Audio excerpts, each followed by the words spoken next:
Hello, Weathersfield. This is a relaunch of the Weathersfield Proctor Library YouTube page. We are doing that because of the coronavirus outbreak and the public access to the traditional library building is not available right now. We do have work going on, of course, and we still have services.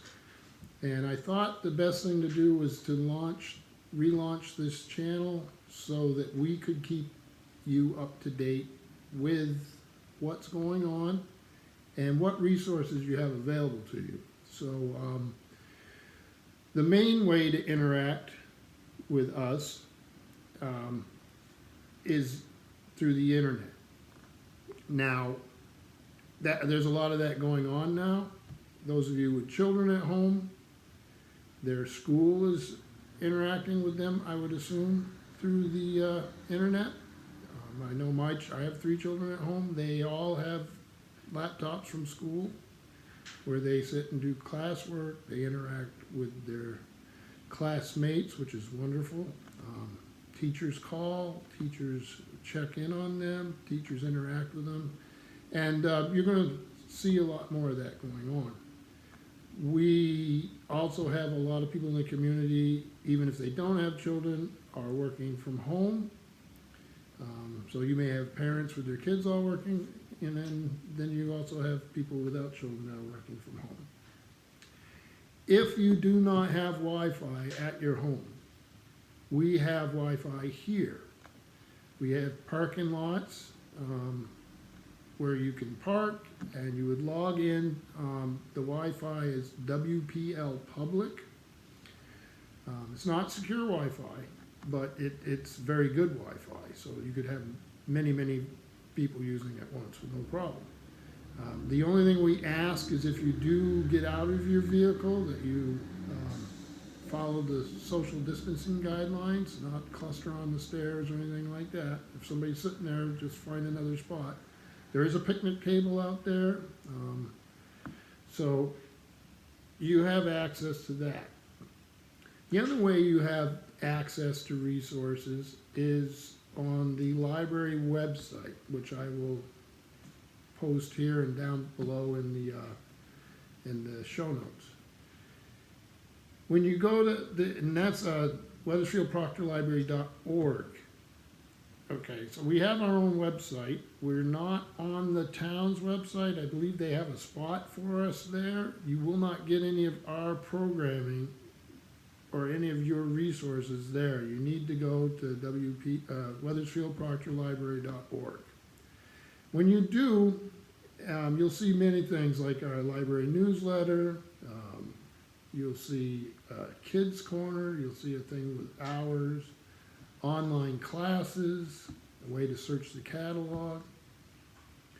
So what I wanted to do is just give you a little run through on this, and you can get ebooks. And for all these things, you use your library barcode on the back of your library card, and then your password's the last 4 digits.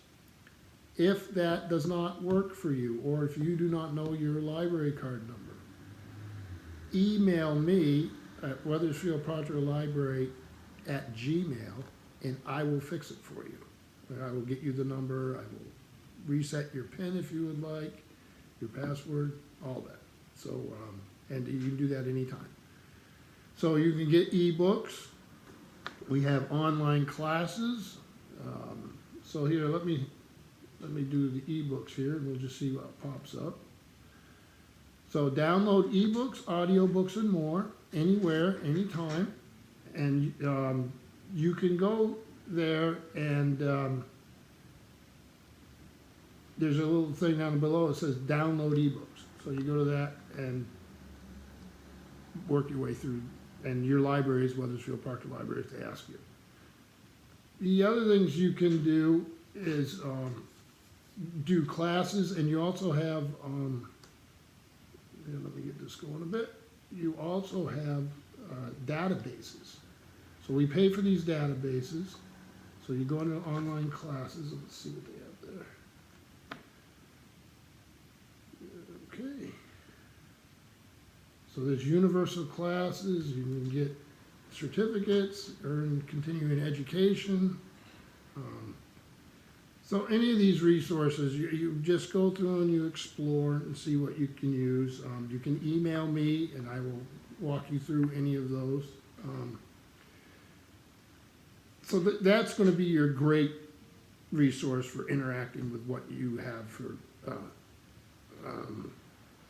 for resources, for books, for audio books, for classes, for databases like journal articles. If you're a student and you have to work from home, you can do that.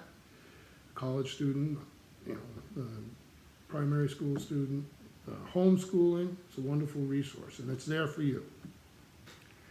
Now, the print books that most people rely on and are our biggest circulating objects by far, with all age groups, will not be available.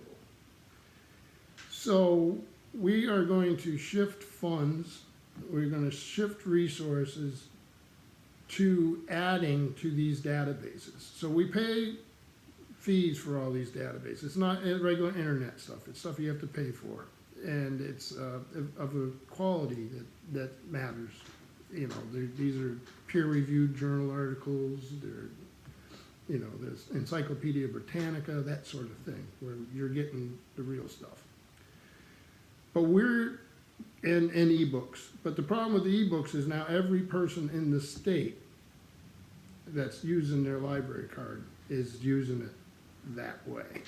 And we're part of a consortium, Green Mountain Library Consortium, but what we're going to do is we're going to shift our print resource funds into purchasing for our specific library additional ebook resources. So in other words, when you use your card, you have access to what everybody else has, but you'll also automatically have access to stuff we've purchased for this particular library. So that will hopefully keep the wait times down and allow you to find what you need. The other thing is we will have other kinds of programming on this channel, which we're hoping to embed in our website, this YouTube channel, so that you can find it easily. We will have weekly story times, twice a week, I think is what the youth librarian is planning on, reading for your children. And they can interact in the comments down below. We will have book discussions. We have plans for that. Any town announcements that the town manager wants me to pass on, I will. And if you have something that you think I should bring up, please in the comments below let me know what that is. So hopefully you find this to be a good resource, and we'll add programming constantly to the YouTube channel, and we will add resources constantly to the databases and to the ebook collections, and we'll add things to the website itself. So be safe, and like I say, email me if you need something, and we will work on it. Thank you.